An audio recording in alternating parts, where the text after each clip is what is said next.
É sabido que cada vez menos os jovens têm escolhido esperar o casamento para ter relação com seu parceiro. Mas será que existe alguma vantagem em esperar? E o que será que Deus pede da gente nesse aspecto da vida? Se você quiser saber mais sobre esse assunto, senta em volta da nossa fogueira e vamos conversar sobre isso.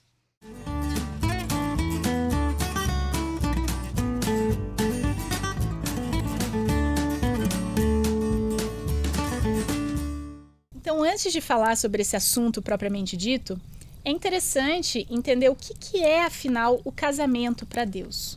Como é que ele considera que uma pessoa e outra estão agora casados? Será que é uma assinatura num papel, como a gente faz perante a sociedade? A gente vai num cartório e assina um contrato, né? E aí agora a gente entende que aquele casal está casado. Ou será então que é uma cerimônia, seja religiosa ou não, ou que o líder da sua igreja ele deu uma bênção especial? Será que é isso que define o casamento aos olhos de Deus? Bem, o primeiro casamento que aconteceu na história está relatado na Bíblia, que foi entre Adão e Eva. Deus estava presente ali, fala que eles teriam uma descendência, que eles deveriam dominar a terra após isso. E ali Adão e Eva unem a sua carne. Então nós podemos entender que o casamento, da maneira que Deus coloca para nós, ele se inicia a partir desse ato.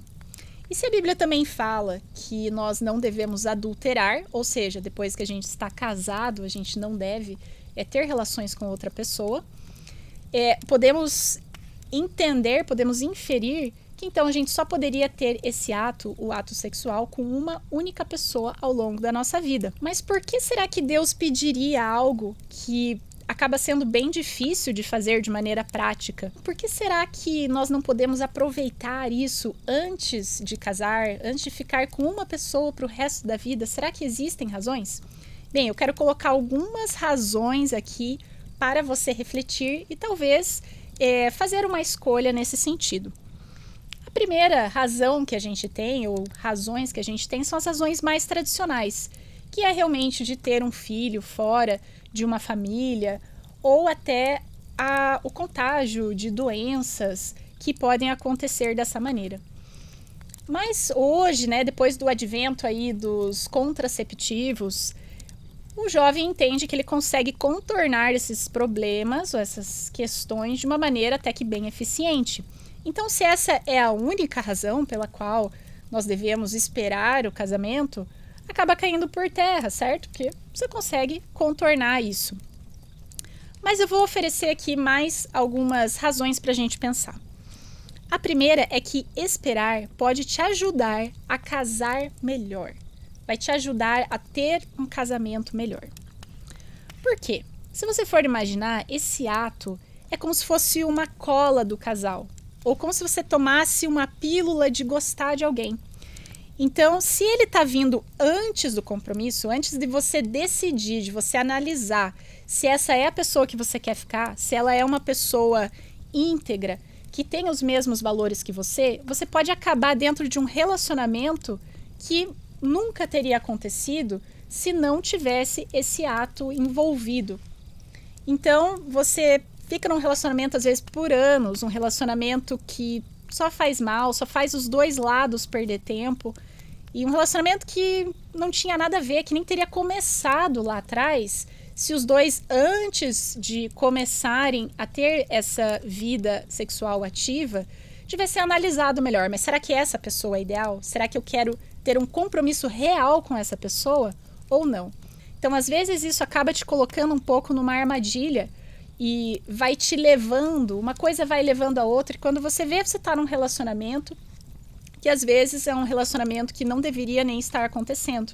E muitas vezes acaba que esse casal forma uma família, tem filhos, mas não era a família ideal para ambos os lados.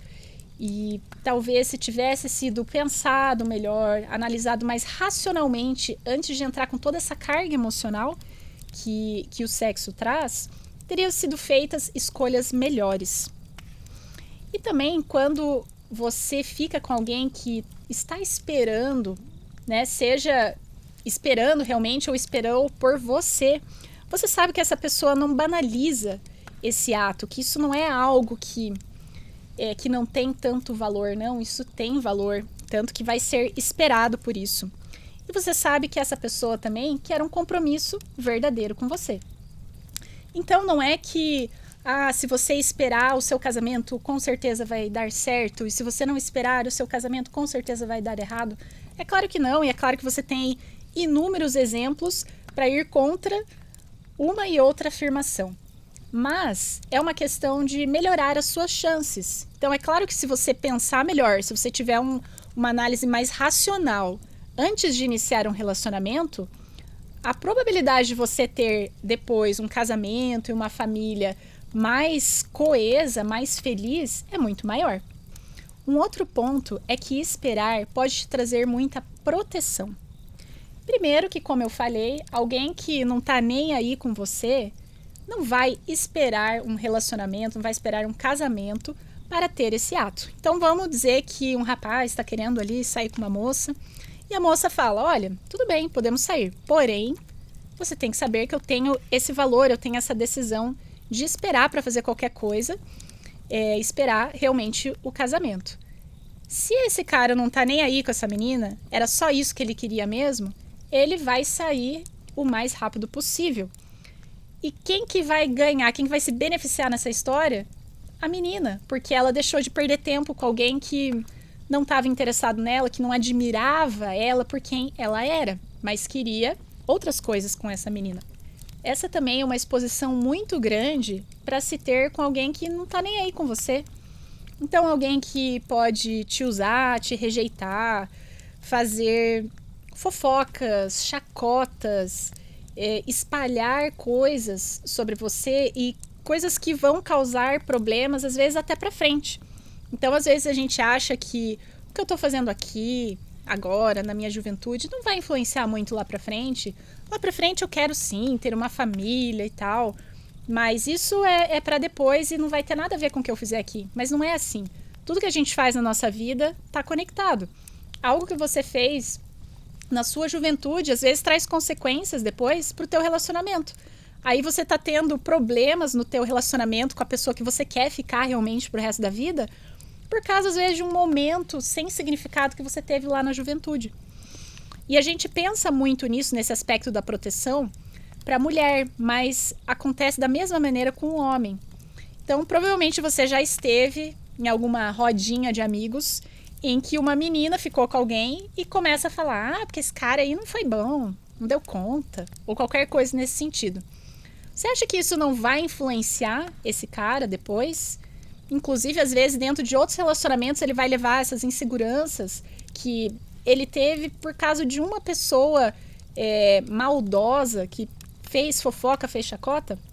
É claro que sim. Então, todas essas coisas também não vão acontecer se você esperar para ter isso com uma pessoa que te ama verdadeiramente e que quer um compromisso eterno com você. Então, a gente tem que sempre pensar que foi Deus que criou o sexo. Então, faz sentido que ele, que tenha criado isso da maneira que ele criou, não queira que a gente seja feliz nessa área? Não faz sentido. O que ele mais quer é que a gente seja feliz nessa área? Porém, ele diz como fazer isso. Ele dá as recomendações de como que você deve fazer exatamente para aproveitar ao máximo isso que ele mesmo criou. E como que ele quer que a gente aproveite ao máximo isso? Dentro do compromisso do casamento, que é o compromisso eterno. Dentro desse compromisso, você e aquela outra pessoa vão virar uma só carne. E o que quer dizer isso? Primeiro, é a junção física da carne, mas também é algo a mais do que o físico. Você agora une os seus valores e propósitos com aquela pessoa e vocês vão caminhar numa mesma direção com a família que vocês acabaram de formar. E também tem algo muito importante que a Bíblia diz, que ninguém despreza a própria carne. O que isso quer dizer? Você vai fazer mal para a tua própria carne? Você vai desprezar a própria carne? Você não faz isso. Então, se você entende que o seu cônjuge é a sua própria carne, você é uma carne com aquela pessoa, tudo que você quer é fazer bem para essa pessoa. E tudo isso que eu estou falando não é para querer dizer que é fácil ter essa escolha. Pelo contrário, é muito difícil e exige um grande exercício de domínio próprio. Porém, vamos pensar uma coisa. Quantos anos da vida adulta você fica solteiro? E quantos anos da vida adulta você fica casado? São muitos mais anos, certo?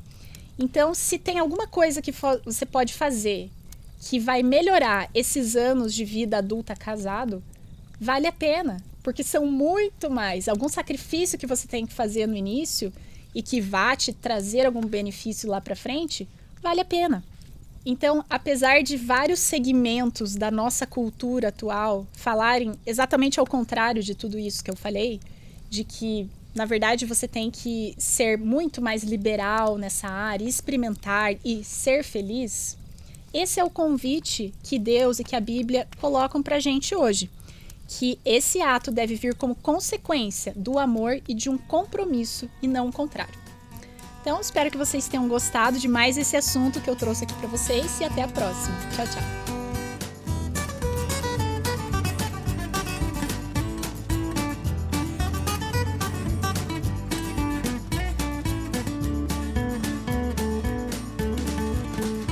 Se você está gostando do conteúdo que a gente está falando aqui, quer entender um pouco melhor sobre a Bíblia, clica no link que a gente vai deixar sempre aqui embaixo para que você possa receber estudos.